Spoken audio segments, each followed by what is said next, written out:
Heavy metal My rock. global mind.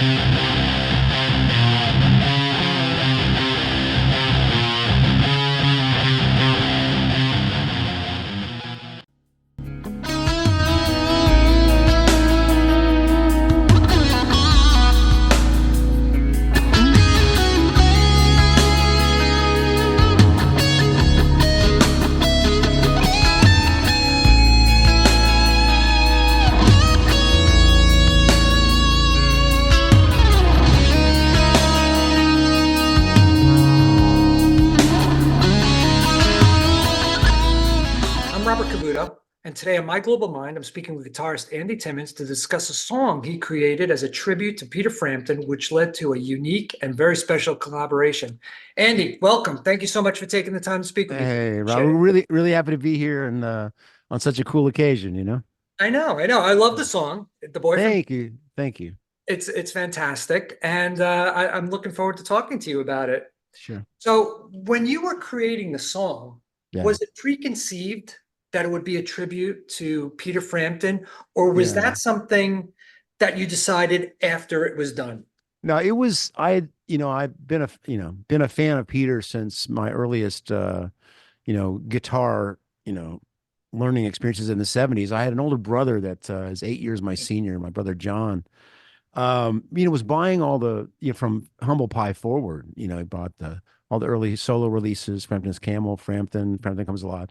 So it was around, and I was listening to a lot of Peter's music, and my older brothers were my musical heroes and my influences. I had a brother that was 8 years old when I was born in '63, so he was buying all the. I say eight, he was 12 years older than I. Anyway, buying all the '60s and the '70s records. So I had this rich foundation, especially for a kid growing up in the '70s. I already had all the '60s, in my foundation. And then all the '70s stuff that my brother John was into, Jeff Beck and Peter Frampton and so many others that, it's just kind of part of my DNA. I have a lot of influences from that time, and I didn't learn as many Frampton songs and licks per se at the time, but it was kind of like Rundgren stuff, Yeah. because that was another thing I was getting a lot of from John was Utopia and Rundgren. That absorption of the melodic instincts and the different harmonies being used and the chord progressions that all gets very deeply ingrained in you, whether you're aware of it or not, especially the deeper that you go as an artist yourself. So I'd seen Peter a couple of times in the aughts, and then I saw him in 2019. He came through Dallas, and my old drummer Dan Wojciechowski, who I've worked with for years from Dallas, plays in Peter's band. So it was a very happy occasion for me to go out and see Peter, hear that great music, and my dear friend playing drums back there and sounding amazing. And after that show, I was just really inspired, and I went home that night and likely started the song that became Boy from Beckenham. Very much not trying to create a Peter Frampton song, but trying to take some of the things that I've learned from him Yeah. and absorb and imbue it in the riffs and the harmony changes. There's quite a bit going on where it starts off in an E major chord, but it immediately goes to A minor, kind of out of the key, and then a G major to A major, then back to E major. And that's something that, if I go back and analyze now Peter's writing instincts, there's a lot of that flirting with it. If you're in a major key, you might find yourself in that same tonic but minor, in the next Yeah. bar. And I that's something that, even though I didn't know what it was growing up, it was something that always tugged on me emotionally. And it's something that I've done a lot in my own music, not knowing specifically that was likely came from that listening to what Peter was doing. Pat Metheny does it a lot. Also, very different musicians, but melodically and harmonically, to me, just as inspiring. Yeah. So that song just kind of took on this little, I just recorded a demo over the next day or two in just my humble little office studio, and I didn't know what I'd do with it. And a lot of songs I write, there's not a specific intent.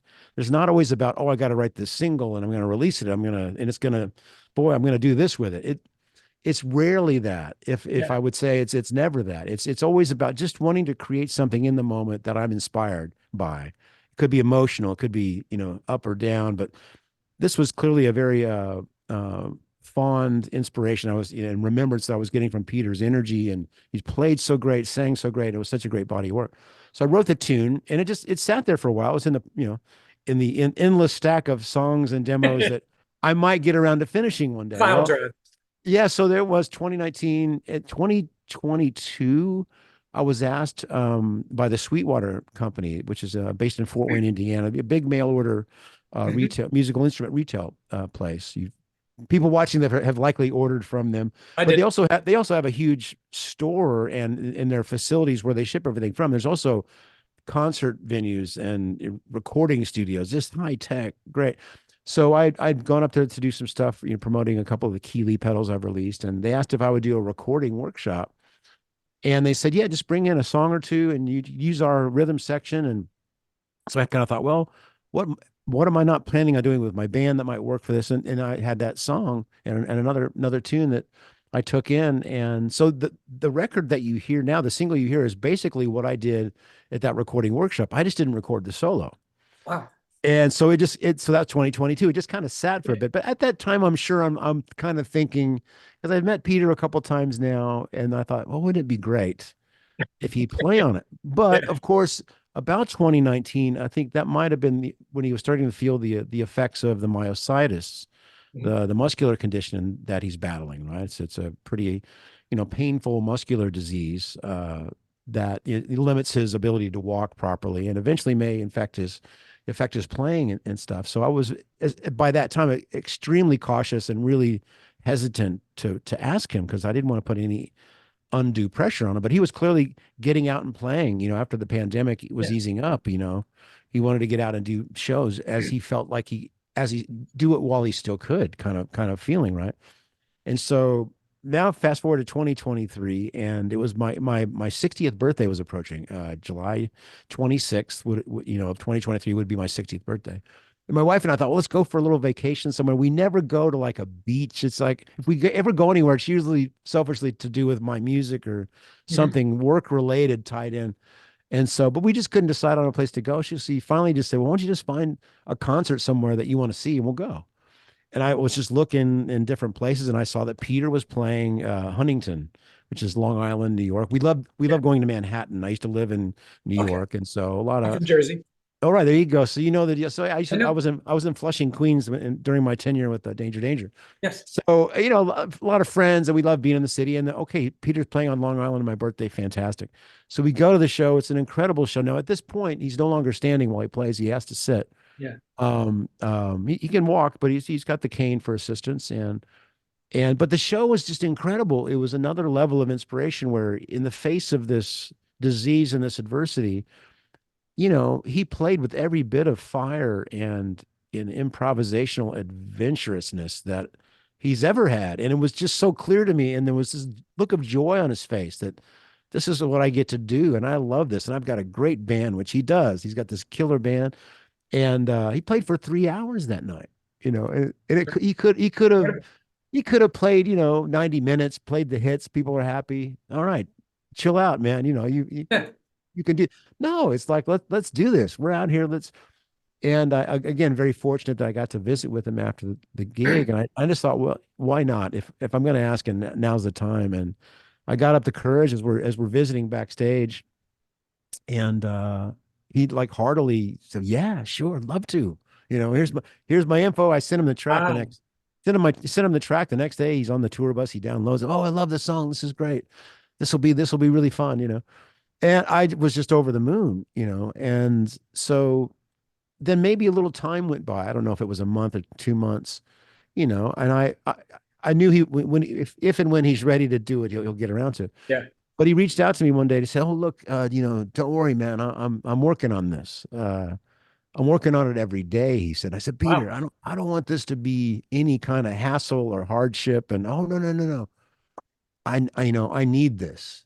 And I feel like I knew what he meant in that moment. In that, you know, especially I mean, all musicians, we got to work at this every day. But especially if you're facing issues that might affect your abilities in the short term, long term, what's even more important to keep it lubed up Yeah. and keep it going. So, and just he wanted to get it right. I mean, and when he finally sent me what he had worked on, I was just over the moon.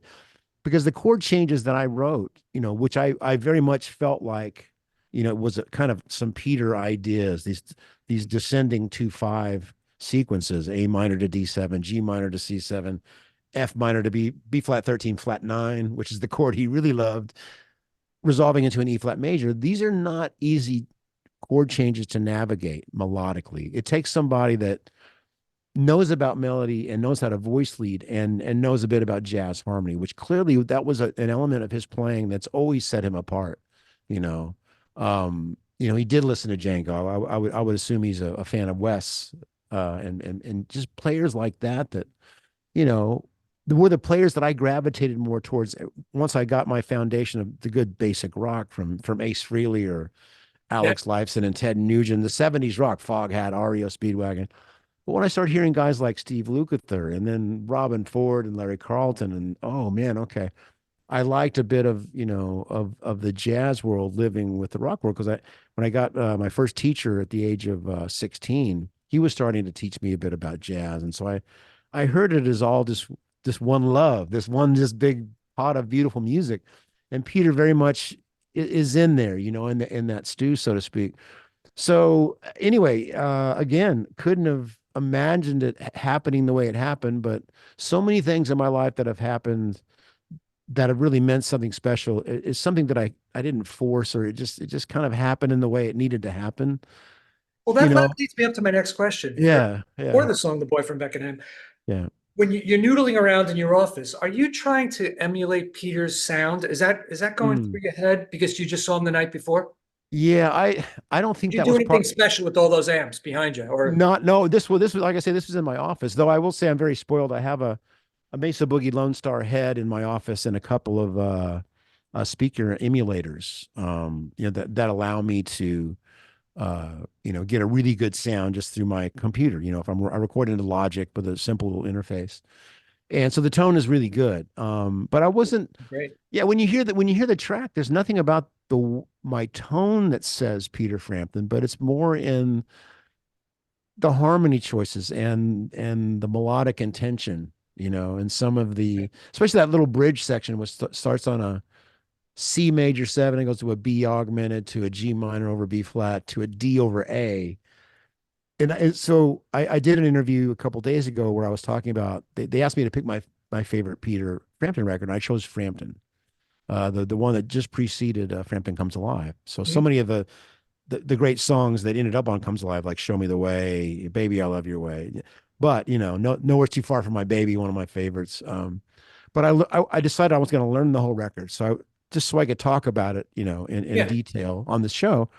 And so I just went through and just to learn the chords. I didn't learn every solo, whatnot, but there were so many harmony things that it's exactly what I kind of was going for, even though I hadn't learned it verbatim. It's, I call it the auralect. It's the intellect of your ear, the things that you've absorbed in your life that you really, really love. The more in touch you are with that, it really, for an artist, really helps the either the writing or the improvisational aspects. right, right. And so when I learned some of these chord changes and kind of common tone modulations and how he changes keys, it's like shit. This is exactly what I put into the song. It So was it was, but subconsciously, right? well, no, it's all in there. Muscle And memory. it is kind of like that. So when I talk about where melody comes from in songwriting inspiration, not just for me, but where I suspect it comes from a lot of people. Right. You can intellectualize it. You can study. Oh boy, I love the sound of that B flat on that A7 chord. It's a flat nine, and it's really Yeah. full of tension and angst if you release it the right way.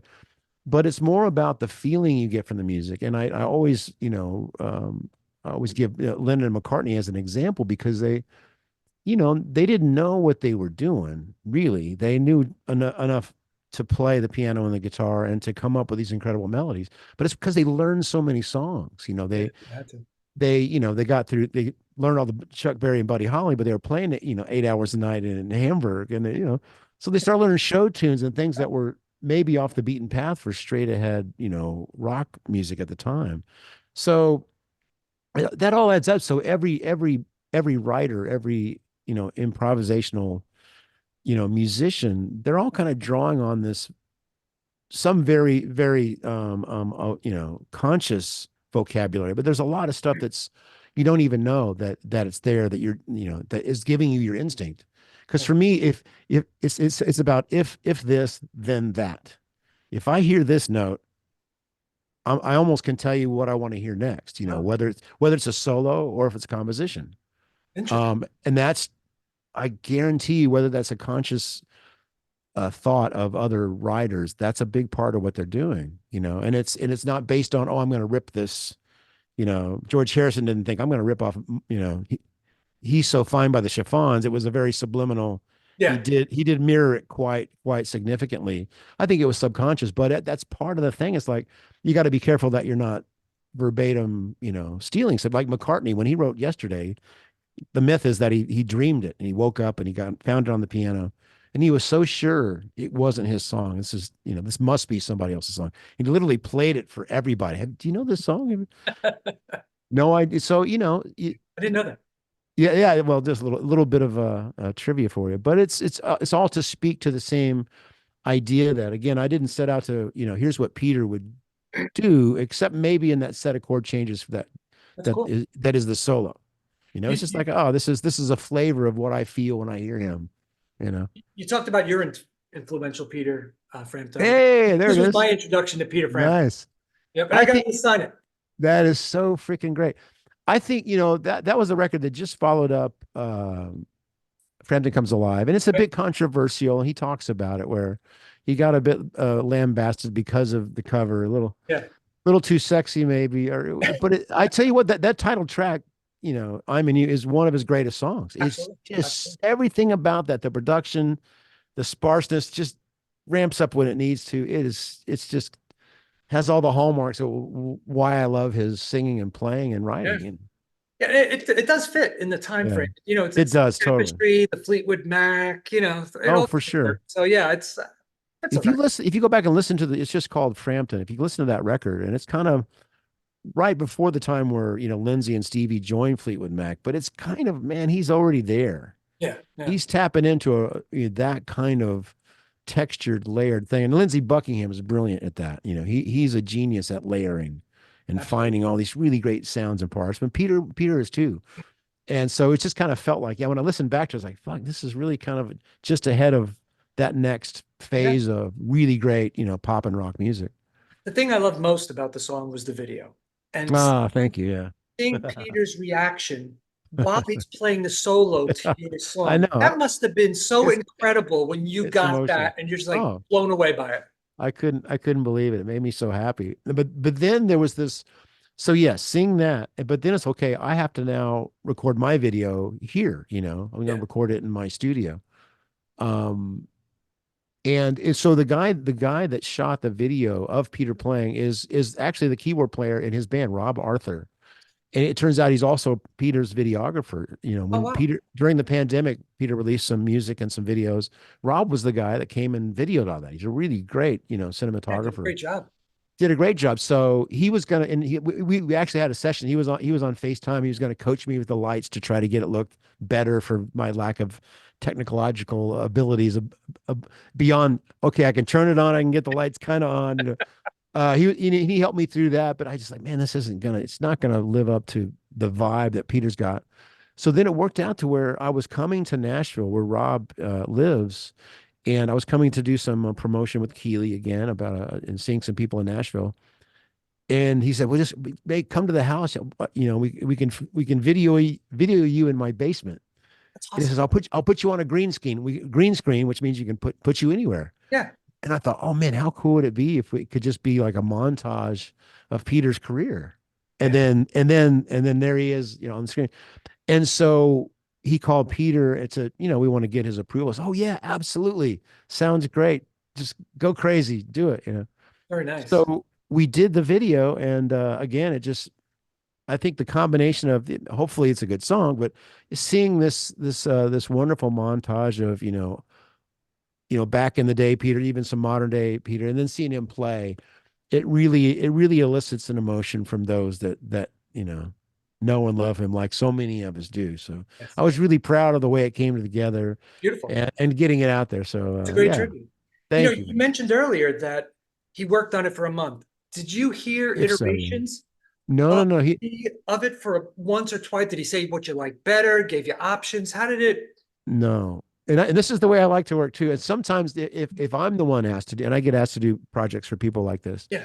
um, it's kind of best case scenario if you just take the time and do it the way you feel it's best, and then send it. So he didn't, nor did I ask. He didn't need or bother to send any, works in progress. Hey, is this the right direction? Of course, I trusted his instinct, and then once he did send it, we spoke about his process. He says, well, at first I was, kind of high gain. I was thinking, oh, I'll rock it out, but the song needed to settle down, needed to breathe. And and beforehand, my thought as a fan was, oh, I hope he plays the old Black Les Yeah, Paul, yeah. The but he triple played, pickup one, right? yeah, exactly that, the Phoenix. But of course, he chooses this wonderful, oh, it's a 64 ES335. Right, right. And what a tone. And it is the perfect thing for the song at that time. And that's the true mark of a really great artist that just knows that, okay, it's not, I don't need to be flashy. I don't need, this is what's right for this piece of music at this time. It serves us. And it was absolutely perfect. And so the interesting thing was, like, you hear something for the first time, you go, oh, that's cool. Every time I listened to it after that, I went, oh, I love this even more. And then, so I have this instructional website called Guitar Experience, no E, Mhm. guitarexperience.net, where I go through and I play my songs from my catalog, and then a friend of mine in Brazil transcribes it in PDFs, and he does all the notations so people can read tabs or regular notation. But then I get on camera and teach it, and so I learned Peter's solo, and had to try to play it exactly like him. And there's a video you can find now on my socials and YouTube of me playing my 335 replicating his solo. Wow, Yeah, so it's that's fun. it made me love it even more, because that's when you get in and get down to the nuts and bolts of, I understand why he chose that note at that time. And it's clear to me It's that like he having a mechanic fix your car, and then you take it apart to see how he put it together. even though I couldn't do that, but I'll just say yes to your analogy. No, but it just, when you start to dissect things in a molecular fashion, it usually reveals things that you dug, but you didn't know why. And sometimes I like not knowing why. That's why some of those Frampton songs I never learned, because they were still exotic to me in a way. Okay, so now I know, it's like peeking behind the curtain. Okay, I see what's going on. Yeah. But it doesn't make it any less beautiful. But I have a very, analytical musical mind, but I am still also very capable of listening to music as purely just the joy that it was intended to be. You know what I mean? It's like, it doesn't always have to be, oh man, that hi-hat was just a little, or whatever, It's like, uh, so yeah. Anyway. Are you possibly working on a new album? Because we spoke in Oh gosh, yeah, 2022 for Electric yeah, Truth, and I yeah. was wondering, will this song be on that album? And if you're working on it, Yeah, no, there's a follow-up to Electric Truth, in fact, produced alongside Josh Smith again, great guitar player, right? who produced Electric Truth for me. So we had a group of sessions a couple of days before, right after the NAMM show, beginning of this year, and I brought in 11 songs, and Wow, we tracked the band. The band that played on the last record plays on this one. great. Did it all in 2 days, and so now I'm finishing it in my studio. So this song, I think, is likely just going to stand as a single. Okay. Yeah, I think so. It could be included on something eventually, but the songs that I specifically did with Josh at the helm in that particular band, they have a sound to them, and this is, Boy from Beckenham is its own thing. Got it. And I should shout out to the great band that played on it. It's Nick DiVigilio, he's a drummer that's based at Sweetwater, but he also tours with a lot of bands. He's out with Mr. Big right now. Yep.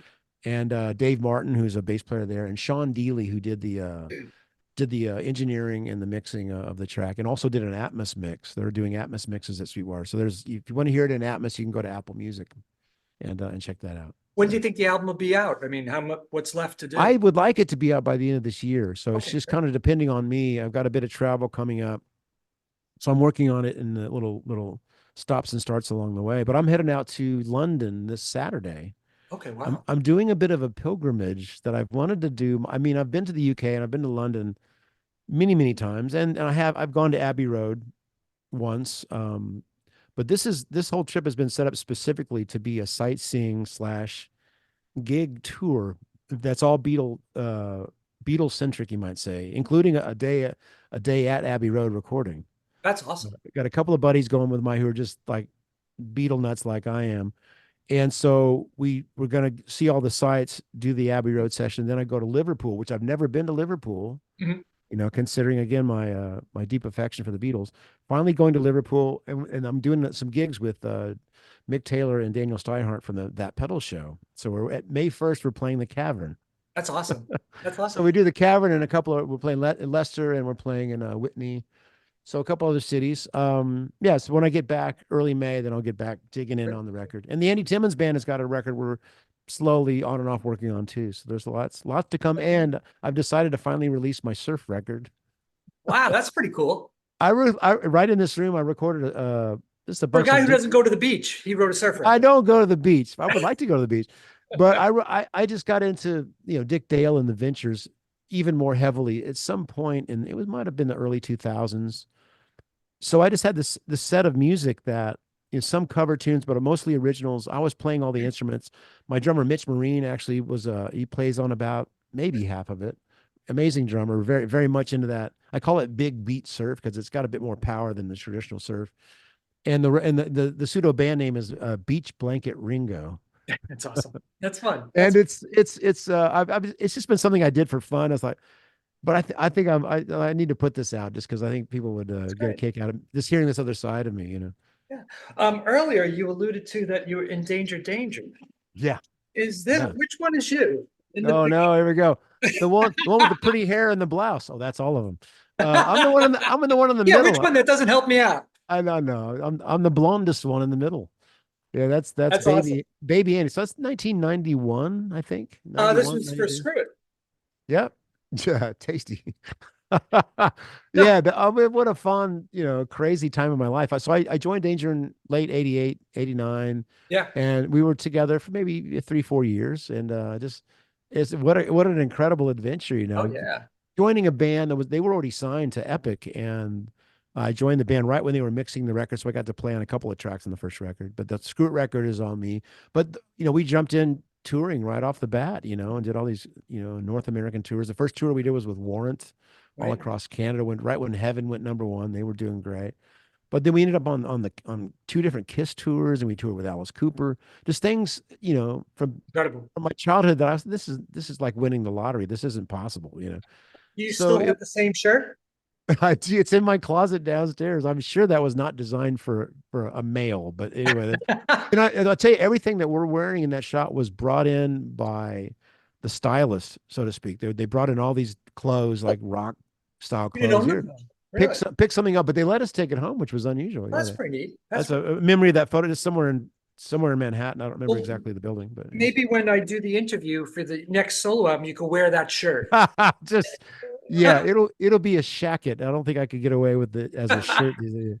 I do see you have Co- a Kramer back there. Is that the hollow Well, flag? by request, before we started the interview, you kindly asked, "Do you still have the old Kramer I love Sustainer?" that So guitar. it doesn't come out much, but this was the guitar that. Oh, it's So beautiful. this is an original Kramer Hollow Flash Sustainer. So to my knowledge, I was the first guy to get the Floyd Rose Sustainer. I had just become a Kramer endorsee in '88, Mhm. right when I signed with Danger Danger. Buddy Blaze, actually, the artist relations guy for Kramer at the time, was the conduit that introduced me to the band.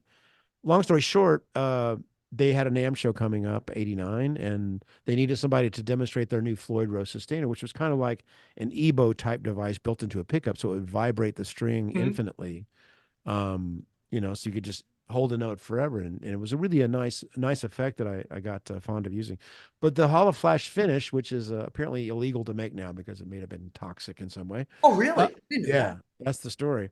But yeah, this I used this on the first two videos. There was a song "Naughty Naughty" that you mentioned in the second single, which was called "Bang Bang." Right. A lot of I double went out titles. and got that guitar. Oh man! I got it in probably 91 myself. Wow. I Okay. found it at a place in Flemington, New Jersey. Okay. And I think it was a mutt guitar. So I Oh think really? it was Okay. like Interesting. leftover parts. Ah. And I sold it a couple of years ago. What was happening was in the horns, the Yeah. paint was pulling away from the wood, almost like a candy shell. Oh wow. Yeah. And Yeah. the hollow flash was cracking from the Floyd Rose. Oh. So Oh I was yeah. really so sad. And I was just like, I Yeah. just every time I look at it, I wanted to cry and Oh, what a made bummer. me sadder than happier. So I Oh, get that, well, that's a bummer. But it's bound to you. happen to some of, all instruments kind of Yes.